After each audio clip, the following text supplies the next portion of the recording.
Bonsoir, nous allons continuer la prise en charge et l'évolution de la scoliose. Notre objectif dans la prise en charge de la scoliose est de réduire la douleur, freiner voire stopper l'évolution de la scoliose, réduire la déformation qui est associée avec la scoliose, c'est-à-dire séphose dorsale ou bien épinordose lombaire, et améliorer les capacités fonctionnelles du patient avec une éducation thérapeutique. Avant d'entamer la prise en charge, il faut connaître que une scoliose est considérée comme évolutif, qui nécessite dans ce cas un traitement orthopédique avec traitement rééducatif et éducation thérapeutique s'il y a une aggravation de 5 degrés pour l'angle de cope sur 2 radiographies à 4 et 6 mois d'intervalle. Donc, on doit faire une radiographie de contrôle à 4 ou 6 mois d'intervalle et on calcule l'angle de cope s'il y a une aggravation de 5 degrés. Dans ce cas, la scoliose est évolutive. La scoliose est considérée aussi comme évolutive si l'angle de cope est supérieur à 30 degrés. Pour la scoliose avec angle de cope inférieur à 20 degrés est considérée comme scoliose bénigne qui nécessite une surveillance radiologique. Pour les précautions avant le traitement, on doit faire un bilan étiologique avant de conclure à une scoliose idiopathique. Donc, on doit rechercher une cause secondaire, soit tumorale, infectieuse ou bien neuromusculaire. Pour les causes secondaires tumorales ou infectieuses, par la présence d'une raideur rachidienne, douleur ou déviation non classique, surtout dorsale gauche. Donc, s'il y a une raideur rachidienne, c'est-à-dire une limitation des amplitudes articulaires, avec douleur rachidienne, ou si la gibbosité est dorsale gauche, dans ce cas, on peut suspecter une cause secondaire tumorale ou bien infectieuse. On doit aussi rechercher une cause syndromique, surtout syndrome de Marfan, en cas de pathologie de tissu élastique. Dans ce cas, on doit rechercher la présence d'une antécédent d'entorse à répétition, ou bien d'un recurvatum du coude ou du genou, c'est l'hyperextension. Ça veut dire quoi, recurvatum? Hyperextension du coude ou genou, d'une rotation externe des épaules supérieure à la normale, 85, supérieure à 85 degrés, pardon, ou bien d'une hyperlaxité des doigts, hypertension des doigts.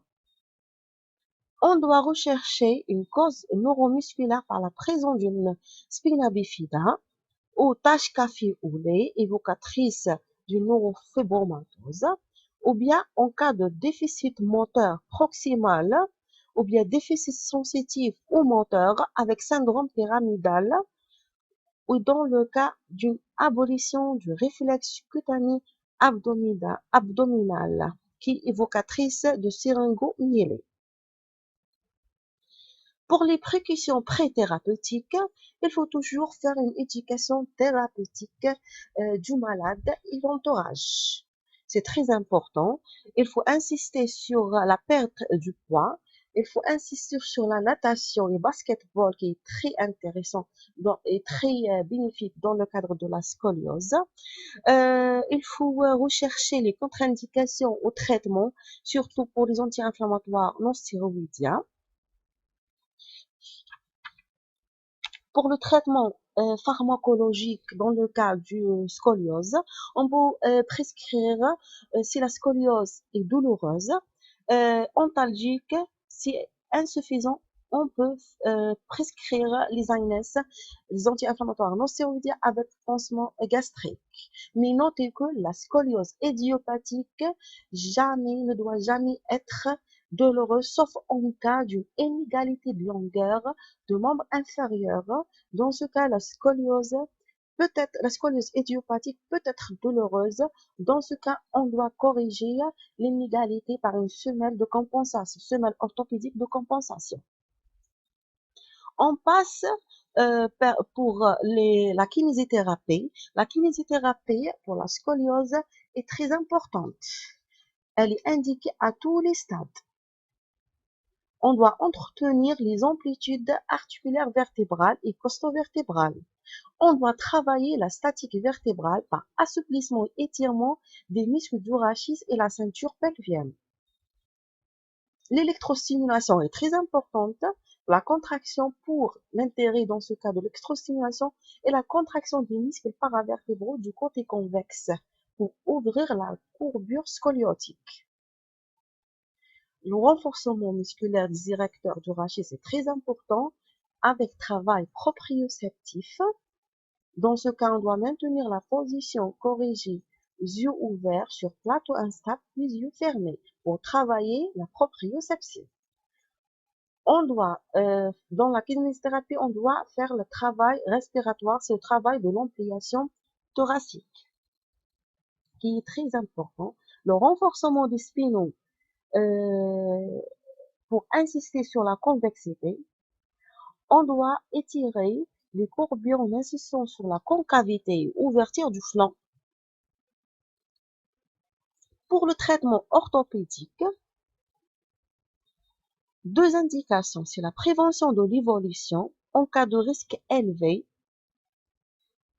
et elle est indiquée en antalgique en cas de discopathie active. C'est la scoliose idiopathique de l'adulte.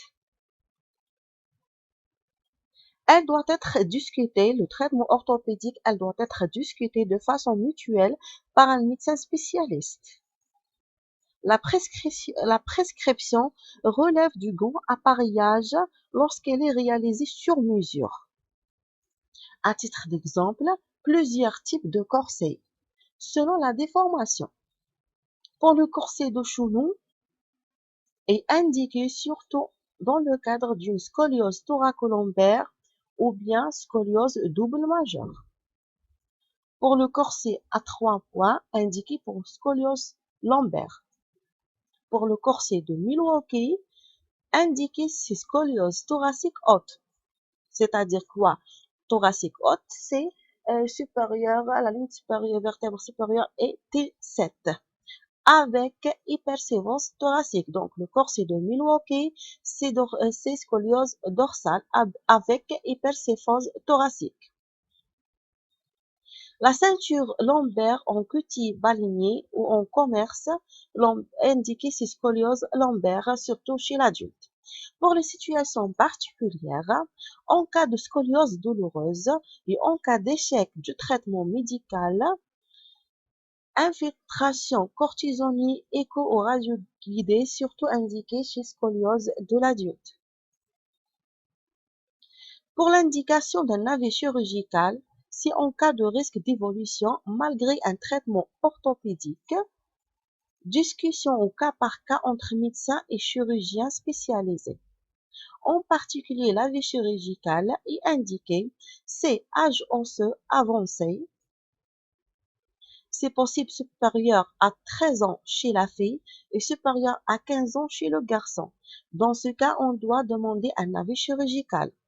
C'est l'évolutivité malgré un traitement orthopédique par corset bien confectionné et que le malade le porte 23 heures sur 24 heures.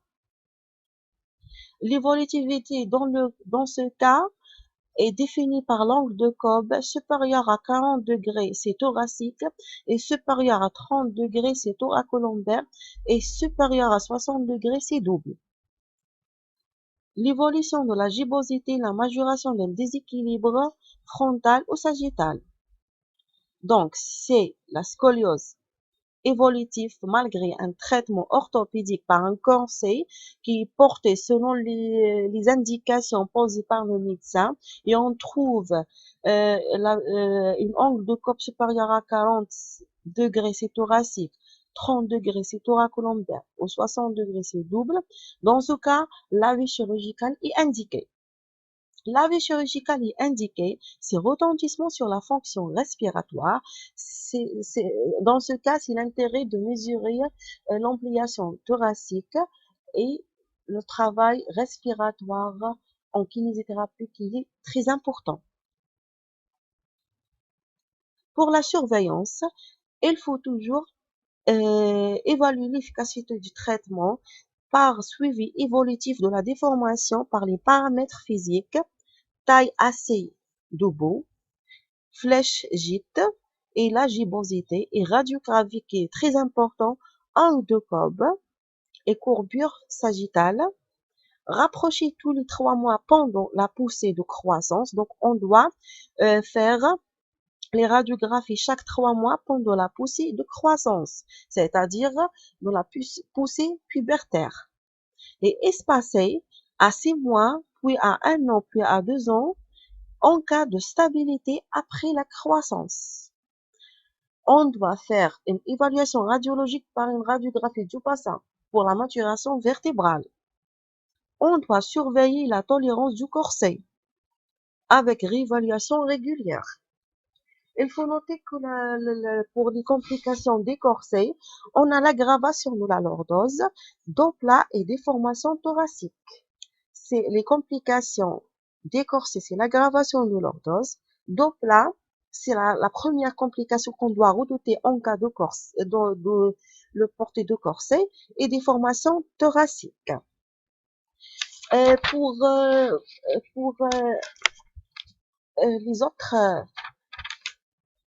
Pour les autres informations qu'on doit connaître, l'ablation du corset est progressive. Enlever le soir, puis le matin, c'est Richter A5. Richter A5 ne signifie pas l'ablation du corset.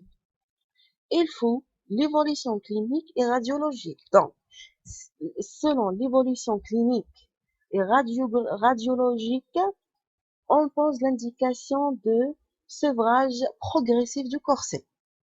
Si on trouve une scoliose qui est stable cliniquement par la mesure des flèches qu'on a déjà citées, la mesure de l'angle de la gibbosité, la réductibilité de la gibbosité, et on fait des radiographies avec angle de Cobb qui est maintenu à 1 degré pendant un an ou 2 ans sous corset. Dans ce cas, on euh, peut dire qu'il faut l'ablation du corset, mais doit être progressive le soir puis le matin. Merci pour votre attention.